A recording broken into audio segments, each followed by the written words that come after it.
Good morning, everyone. 'Tis I, Bernd Christian Giels, coming to you once again from beautiful Cape Cod. Today is Thursday, July 23rd. It is the 1-month anniversary already of my launch of my YouTube channel. 4 weeks ago, on the 25th of June, I began this creative endeavor. Today, in the hope of offering something a bit lighter than some of my recent episodes, I am doing an episode on something about the memories of high school and what it was like to be a high school student. So today, in episode 26, I am talking about the movie from 1985 called The Breakfast Club. Now, for those of you who are too young to have seen this, one moment.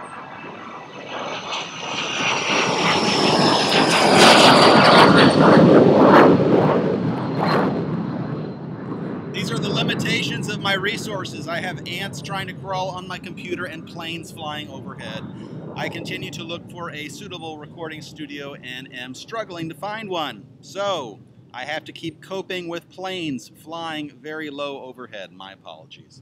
So today's episode, the 1985 movie The Breakfast Club, featuring 5 teenagers coming of age, set in Chicago in the mid-1980s, and these 5 students were the archetypes of the nerd, the jock, the loner slash criminal, the basket case, and the princess. And for those of you who have not seen the movie, Molly Ringwald played Claire, the princess. Ali Sheedy played Alison Reynolds, who was the basket case character. Judd Nelson played John Bender, who was the criminal, the marginalized one who was basically thought of as a criminal, someone not to get to know. The nerd was played by none other than Anthony Michael Hall, who has starred in many, many movies, as many people know. And finally, Emilio Estevez as Andrew Clark, who was the jock. So, my question for all of you today who are watching is, if you've seen the movie, what was the character that was most similar to who you were in high school? I can say for myself, without any hesitation whatsoever, that I was the nerd or the geek when I was in high school. And that was due to a combination of a couple things. One, I really loved to learn, and I was a science and math geek, so that was one reason that I was the archetype of the geek. But also, like Brian's character in the movie, I also was not that big of a guy when I was first in high school. I didn't really have my teenage growth spurt until I was basically almost a junior in high school. So for the first half of high school, I was very much like Brian from the movie. Now, I didn't have quite the advantage of having my parents make my own lunch for me every day, but in many respects, Brian Johnson, that character, was the character that I was most like in high school. At the same time, I did have some qualities of some of the other characters. For example, I wasn't really a basket case at all in high school, but I did have my own issues related to the family that I was growing up in. And I, like Ali Sheedy's character, Alison, sometimes felt that I wasn't given enough attention. So in the movie, she sadly has a dialogue with the character of Andrew, in which she's talking about being ignored by her family. And you get a sense from the pain in her eyes during that dialogue that her character really is truly suffering a lot because, in a sense, she feels invisible. And I know that feeling as well, because when you're in high school, if you don't have a clique to fit into, you can end up feeling very invisible and unwanted and alone. So high school for me, like for some of these kids in The Breakfast Club, was not the greatest of fun. And I'm very happy that I survived that time in my life, even though now in this country we seem to be dealing with a number of people in leadership who act like they are still in high school. So that is who I was. And I want to just comment some now on the movie and some of the scenes that really touched me. One of the scenes that I found hilarious was the scene where they all are having their lunch break. And they all have radically different ideas of what lunch is. So Claire whips out some sushi, which everyone else finds curious that a high school student is literally whipping out sushi and chopsticks to have for lunch. And Bender, at one point, John Bender, that character, basically makes it sound like, you know, eating sushi is a little bit like having someone's tongue down your throat. Meanwhile, Andrew, the wrestler, the jock of the group, has brought enough food to feed a small family of people. And it takes, I think, about 30 seconds in the movie for him to pull out of his brown bag all the items of his brown bagging at that day. He has like bananas and sandwiches and drinks and all sorts of things, and everyone pretty much stares a little bit aghast that he is apparently going to be trying to eat all of this. And then next there is Ali Sheedy's character, Alison, the basket case, and she was my favorite character in this movie in many respects, and one reason was the lunch scene with her. So she pulls out a sandwich that has one of those slices of meat that I always found ghastly when I was a kid. It had like pimentos or the little green specks and things in it, and I could never get around the visual appearance of that kind of meat product. She whips out the meat, throws it away, and then she puts something like Captain Crunch cereal on her sandwich, her white bread, and then pours a whole bunch of sugar on top and puts the second piece of bread on top, crunches it down so you hear the crunching of the cereal, and then proceeds to eat her cereal sugar sandwich. And again, the other students there are watching in wonder at what she thinks of as lunch. So, and the reason I like that scene also is that because it calls to my mind what lunch was like in high school and what the options for healthy eating were.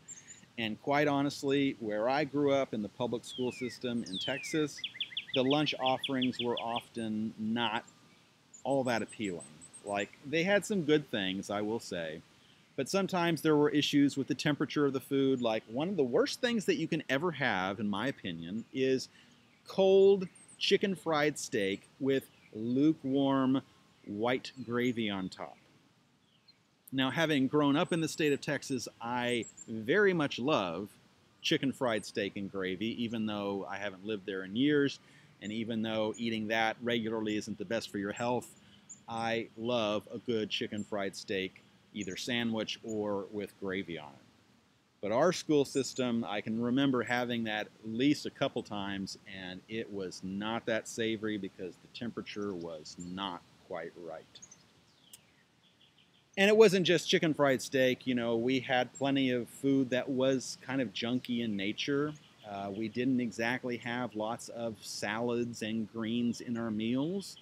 And looking back, I find that to be a sad commentary on the culture of nutrition in this country.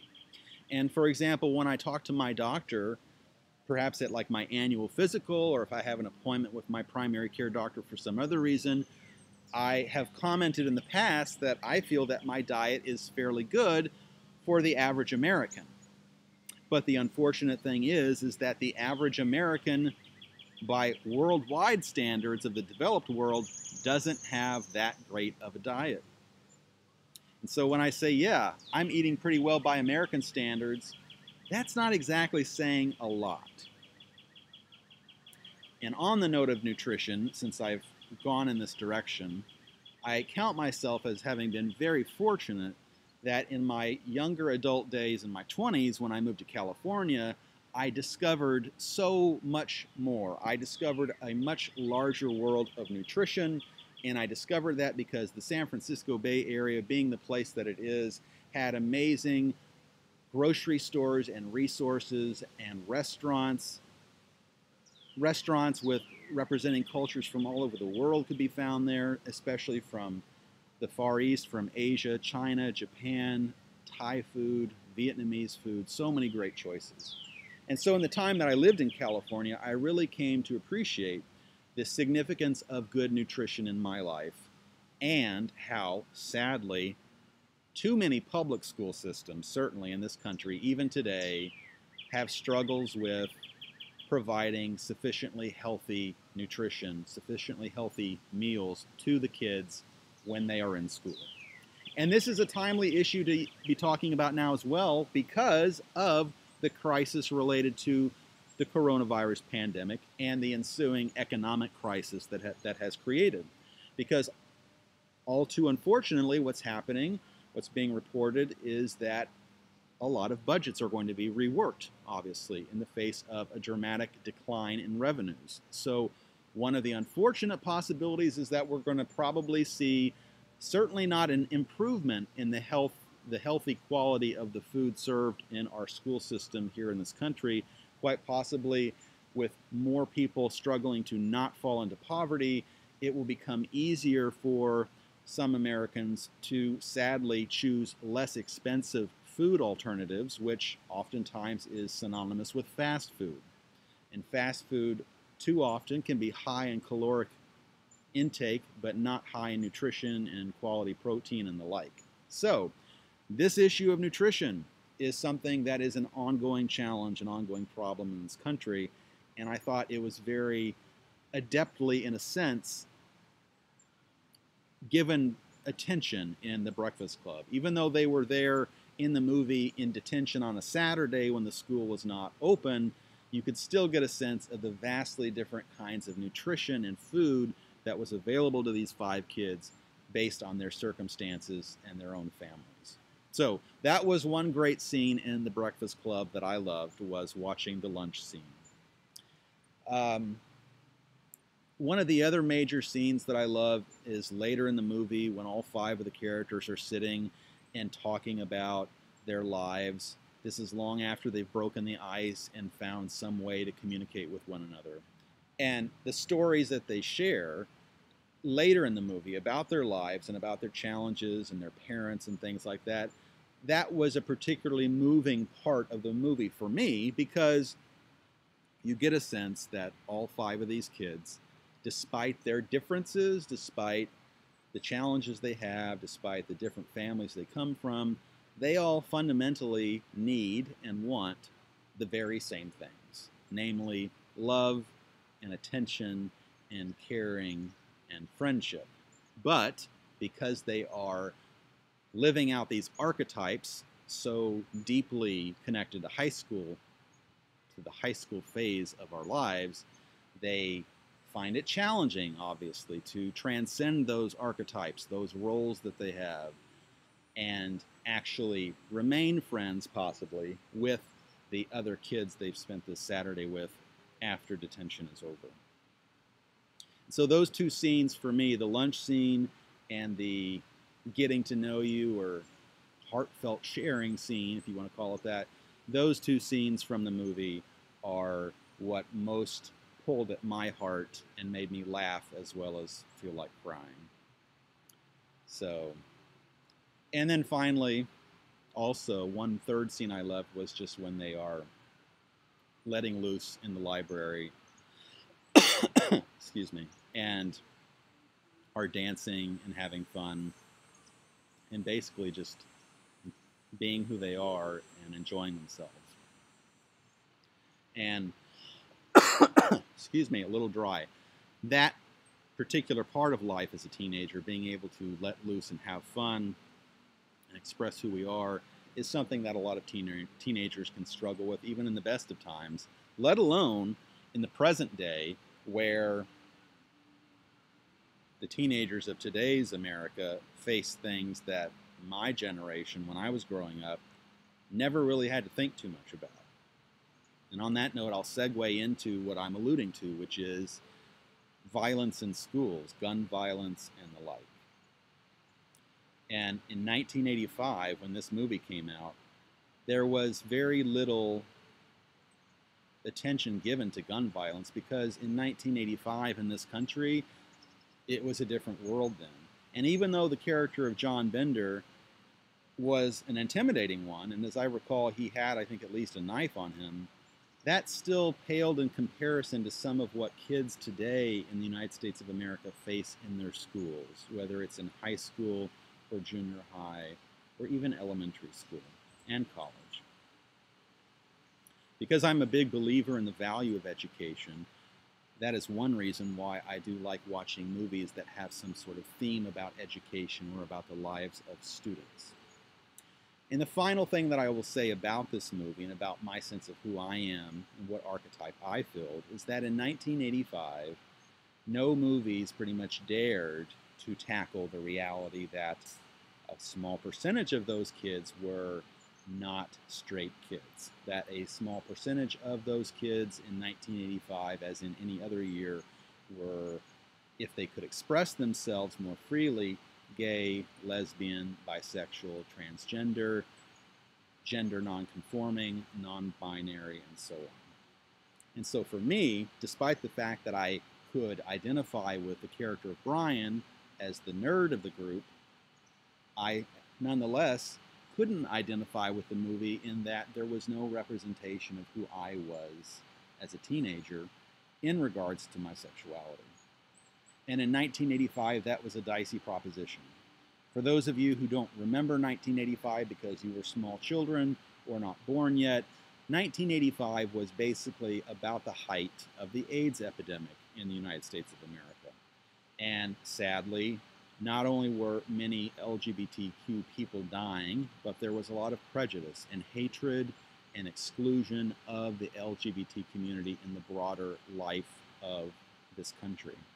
And so to cast any character in 1985 as a gay character, as a teenager, would have been a very big stretch for the cultural zeitgeist and consciousness of the year 1985.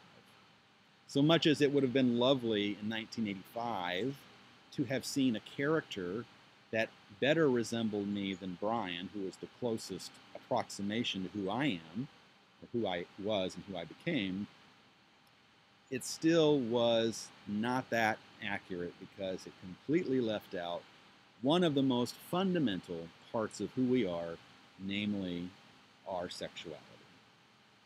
So, that is my presentation on The Breakfast Club, an awesome movie from the year 1985 that is a member of, how shall I say it? I'm blanking on the words. It's a member of, it's a movie from a genre and from an age that is timeless in a sense. So even though today, if we had that same movie made for kids that are teenagers in 2020, most of them would be looking at their phones and or listening to their headphones or on their laptops or any other mobile device, even though it would be radically different in terms of the technology present in their lives, the issues would still be very much the same. The issues that teenagers deal with today, in many respects, are similar, despite the fact that there is, however, a major difference in regards to the issue of violence, specifically gun violence and school shootings today. And so I greatly appreciated that movie. There's been some great things written about the movie, obviously, as well as a reunion of the characters that happened many years later.